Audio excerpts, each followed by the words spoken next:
iconic.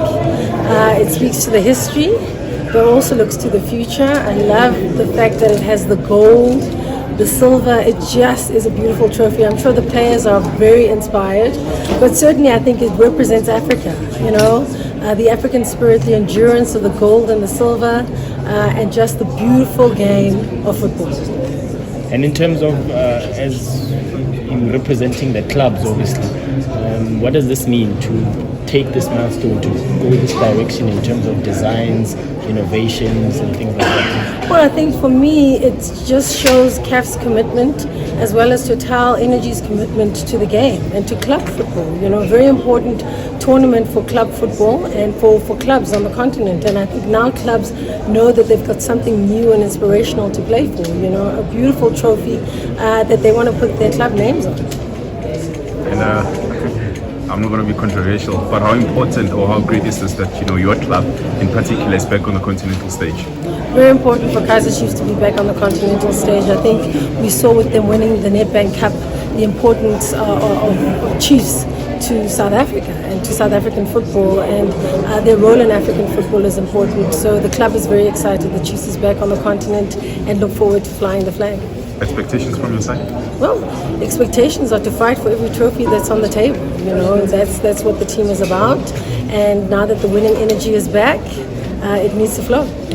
CAF has done a lot. I mean, listening to Hassan talk about incentives, the numbers that were thrown around from, how clubs used to probably even frown upon inter-club competition because they were losing money instead of making it. So I suppose that is an incentive in itself for clubs to be, challenging for sports to get into it. No, definitely. I think it's also very good that CAF has a leader in Patrice Motsepe who's had a club, who understands the challenges and the costs of running a club and the costs of being in tournaments of this nature. And the fact that CAF has come in and increased the prize money by 100%, I mean, that in itself is a lot.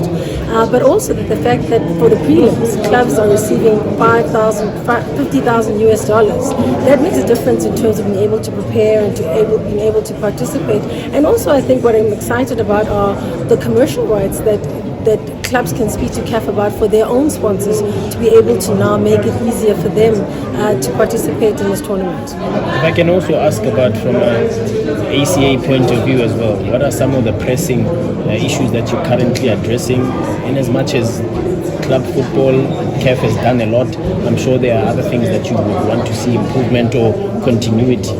Oh, certainly. I think we as ACA see a number of things that we need to talk about and improve. I think one of the things is scheduling. I mean, the schedule is something that we need to talk very closely about. And also, I think it's important for us to start looking at whether the leagues in themselves are strong enough and what can be done to improve leagues on the continent.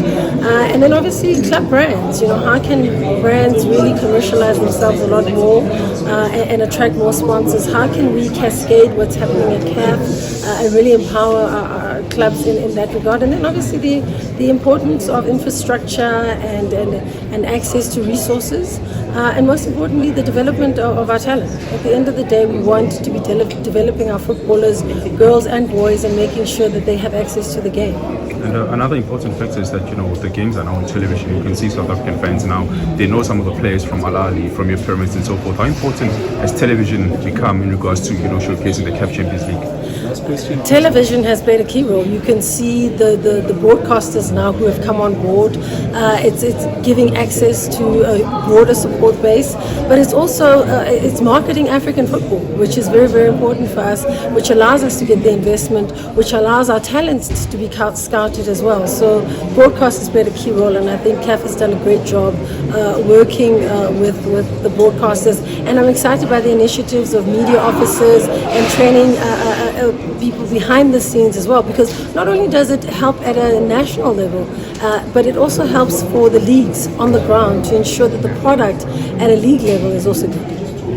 Thank you. Thanks, Jess. Thank you.